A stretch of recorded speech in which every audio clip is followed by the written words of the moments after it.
So what is up, guys? Nick here, helping you to master your technology. My favorite iPhone 13 models. Now you're seeing the entire lineup right here, and I'm gonna explain to you why I chose which and in which order.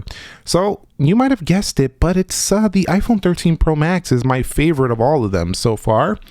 And it's not just because it's the biggest and baddest, it's because, of a couple things. Number one is the battery life. When you experience battery life like you see on the Max, even the Pro starts to seem a little unimpressive because you're getting an extra hour and a half on this phone. Not that that's not great for its size. It's just I'm gonna go all out on these iPhones. You're paying $1,000 for a 13 Pro. For an extra $100, you get an extra hour and a half battery life. Now, some people are like, I'm not willing to deal with this massive size. For that, I'll take the sacrifice, and if that's you, kudos to you. But I just got to tell you, one of the main reasons that I'm really enjoying the Max is that increased battery life. Number two is the cameras, and this would hold true for the 13 Pro as well.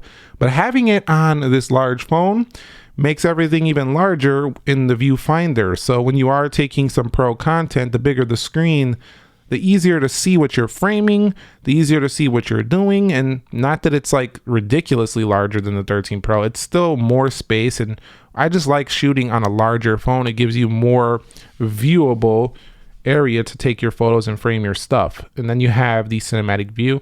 Definitely just amazing overall upgrade to the camera. And how could I not talk about what everybody's been talking about, the ProMotion display? Now for me, I would call this my favorite because you're seeing ProMotion not only 120 hertz, which has been just ridiculously good. This phone is the biggest one here, so you get to enjoy it almost like at an iPad level. So I really do like it, on the larger screen. The bigger, the more I can see that 120 hertz.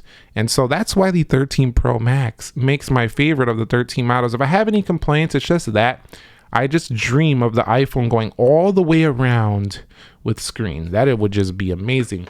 So let's go ahead and swipe up out of there and go to my next one. And you might not have guessed it. It's the iPhone 13 mini. And you're probably thinking, how could you put that one there when there's a 13 Pro on the table right there? There's a 13. What are you thinking with that little guy? Here's the thing. This little guy has better battery life than the iPhone 12 mini. And it was one of my favorite phones before in the iPhone SE from 2016. This is a 2021 SE reincarnated into a phone with an OLED display that hits a ridiculous brightness level of 800 nits. This is so bright for something that could fit in the palm of your hand. In addition to that, it's super usable, and it kind of feels like what iPhone should be. It kind of feels like Steve Jobs era iPhone. They're kind of keeping that around. It just feels special. There's something special about this mini, and having those cinematic cameras, the larger lenses, it makes this device just feel like it definitely fits in with the lineup and definitely makes it more appealing than the mini of last year. So if you want a mini, this is the time to get it. The product red is way deeper. It's way more beautiful than ever. And definitely just enjoyed the heck out of this one, especially when going portable, going biking and things, going running, whatever you like to do activity based, taking it to the gym. This thing is just amazing right here. So I do love that one for those reasons. Now my third favorite is going to be the 13 Pro. Now, this one is a sweet spot size. It's hitting that, 120 hertz, which I do love. But again, like I said, I like it on a bigger screen. It still looks good here. It's a nice balance. You're not getting a super small display.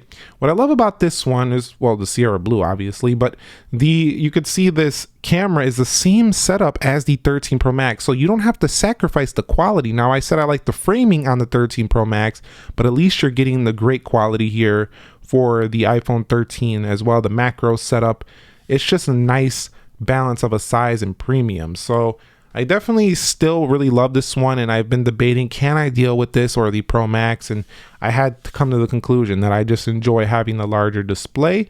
And I'm still gonna use this one quite a bit to go ahead and make reviews over this next year. But you'll see overall, just a beautiful Sierra Blue color. I kind of wish I went with this color on the Max now because it does look really good. But the graphite, I'm pretty pleased with that as well.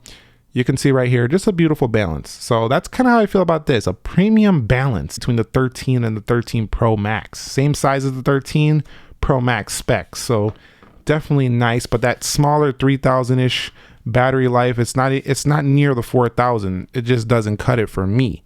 Now the next one is going to be, well, the last one is going to be the 13. And why do I put this one at the bottom of the list? And I got to tell you, and the real reason is that it's just a phone that doesn't feel the most upgraded this year. It feels too similar to the iPhone 12. It's the same 6.1-inch display. Yes, it gets brighter. Don't get me wrong. They have a nice pink color as well for the people who like pink.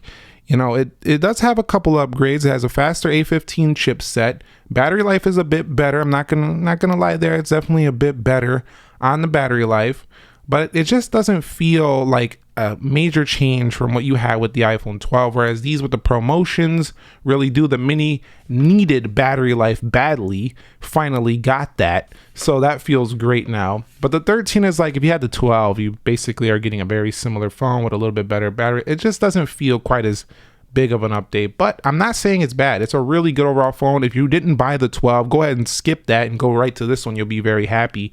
And I still really enjoy the fact that this blue looks a little bit lighter. I just love the color of this blue this year versus last year. Some people like the darker blue. I'm into this. I do like the larger cameras, and again, the camera setup on here is amazing.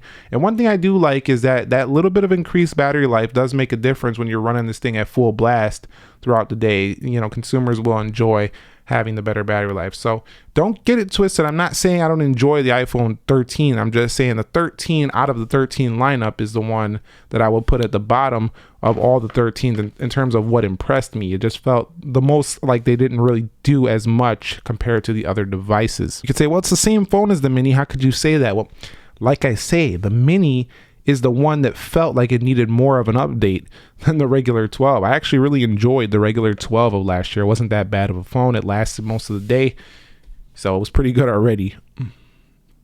So that's it for me so far on my favorite iPhone 13 models. Which are your favorite iPhone 13 models? Which one are you waiting on your did you pre-order? What are you waiting on? Let me know which color you ordered and what you're waiting on.